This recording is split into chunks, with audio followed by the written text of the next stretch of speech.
So today we caught this Smallmouth. smallmouth bass out of Lake Ontario. Yep. All right. And We're going to fillet it. today we're going to fillet them. And I like to use a 9-inch blade, particularly for bass this particular size. And so, normal fillet board, and I stick the tail in. And I like to go from the tail back first. A lot of people like to go from the head back, but I find it easier to grab the bone. So you put your knife in, and you feel for the bone, which is the spinal cord that runs down the fish. And then you follow it as best you can, and right here is the fins, and you follow those fins. And I like to grab the piece of meat, follow the bone, and then I make a cut all the way up to the head, like that. And that's the spot that I follow. And then you simply cut through it. I don't gut them because there's no need to.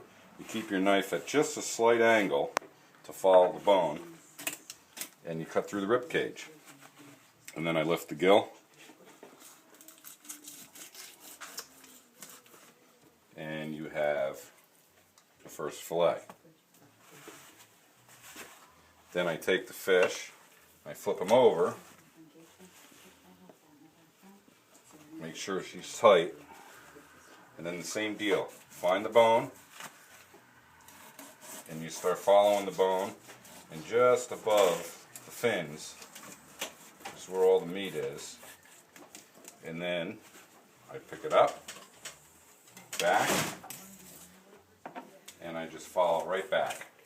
Remember, at an angle.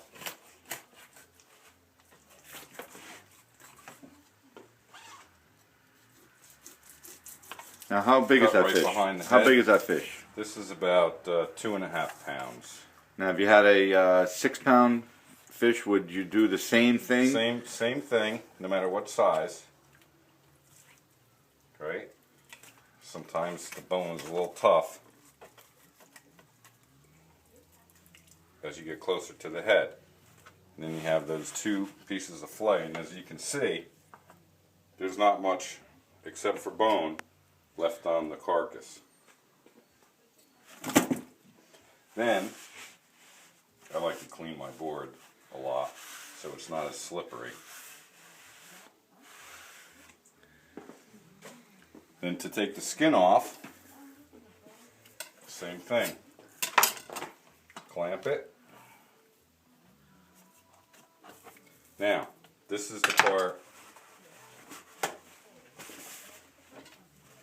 that is fairly easy, but a little tricky. Put your knife straight down until you feel the skin, and then start cutting it.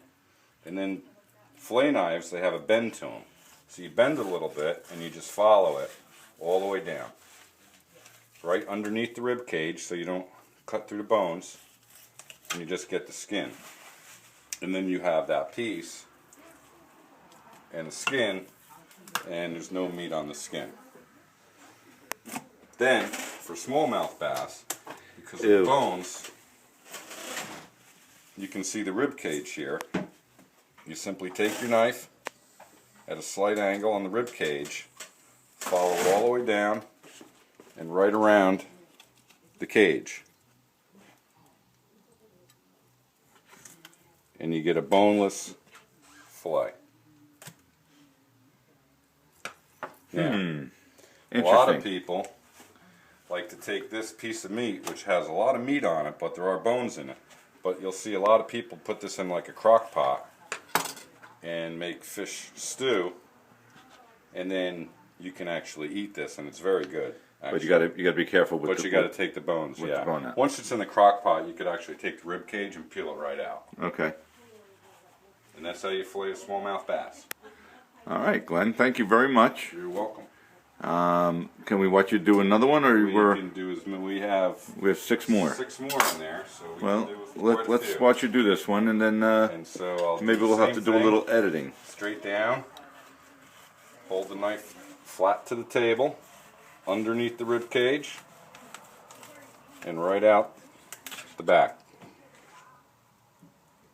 Against the rib cage, follow it right around and come right. You can feel that last bone, and then come around the corner. And another beautiful fillet. We'll do it again. And again. That's fairly simple. That is fair. How about that big guy? Want to try the big guy? And so here we have. That's a big boy. That's a big boy. 5-pound. That's a big boy. Smallmouth bass. Now, the bigger the smallmouth, the tougher the bones. So you have to make sure that the clamp is in there tight. And I like to clamp mine to the board so that it doesn't move on me. So again, you start at the tail. I like to start at the tail and find the bone. And you can feel it. Once you feel it, and you know you're on top of it, then you take it, and I make that little cut. It's kind of my guide. Right on top. Right on top of the fin. The dorsal fin at the top. That gives me a place to be able to follow. And again, a little bit of an angle so you don't waste any meat. And you cut through it. And you can hear it cutting through the rib cage. You kind of peel it open so you see where you're at. No need to gut it. And then cut right around it. There's a nice chunk of meat towards the top of the head, so I like to get that. And you got this awesome piece of filet right there. And you can see we didn't leave any meat. And there's the bone all the way back. Yeah, look at that. Okay. Then you flip them over.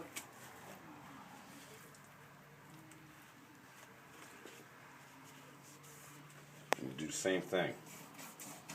Find that bone and follow it right down. Top of the dorsal fin. Let me come around the other side. Come real quick. around.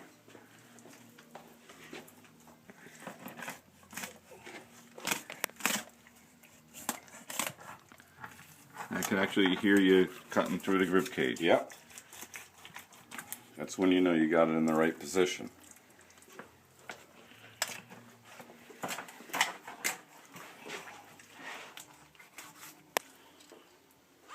The key to cutting these smallmouth bass, particularly when they're this big, is a super sharp 9-inch blade. It gives you a lot more surface area on the knife.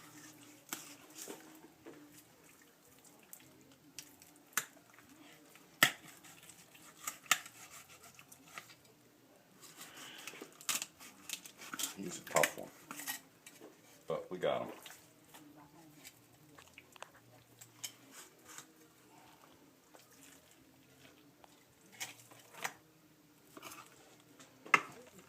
Again, very little meat wasted. And he was eating out of his stomach. Pretty good sized goby.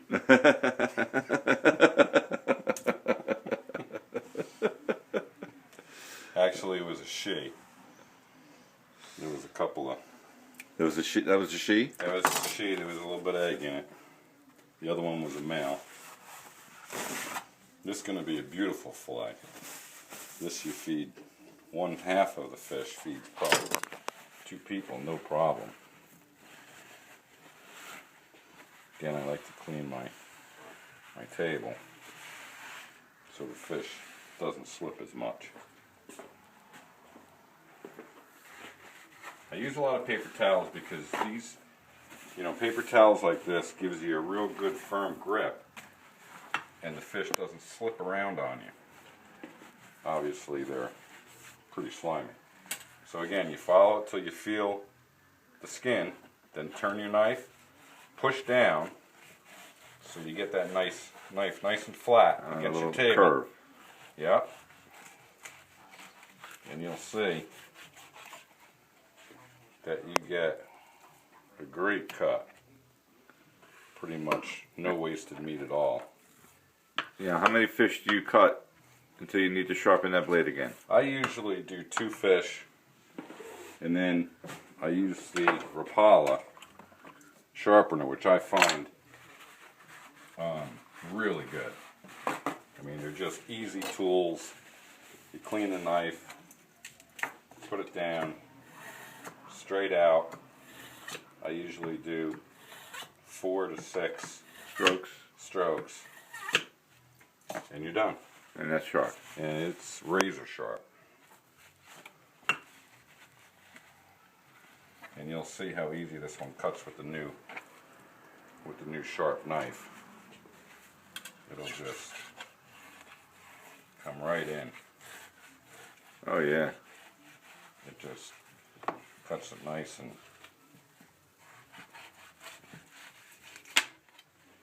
okay. and then again, against the rib cage, you can feel them, you can see them. Come right to them, and they go down so you can get a little bit of an angle to get the most amount of meat. You follow it all the way down till you feel that last bone, and then you hook it.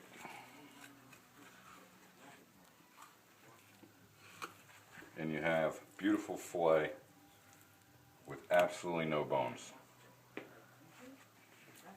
Terrific. All right.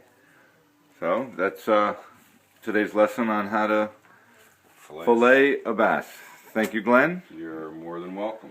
And we're gonna feast. We're gonna feast on them tonight. We definitely are. We're gonna deep fry them. We are going to bread them. Bread them. And deep fry them in a fryer. All right. Well, I like to cut them in chunks and just do a nice fish and chip. But you can bake them. These bigger ones you can bake really nice. Just come right around, follow the bones, and get as much meat as you possibly can. That's a beauty. so how many ounces of meat are you yielding out of that 5 pound? Oh gosh. Or how many pounds is it? Is that 2 pounds of meat that you're yielding? That's probably a good 1.5 pounds, maybe more. For both pieces. Per side. So it's 3 pounds of meat right there. Yeah. And that big guy. Yeah, that's about 3 pounds. 3 pounds of fillet. I mean, Awesome. All right. it's a nice Can't wait to fish. Can't wait to eat them tonight. Yep.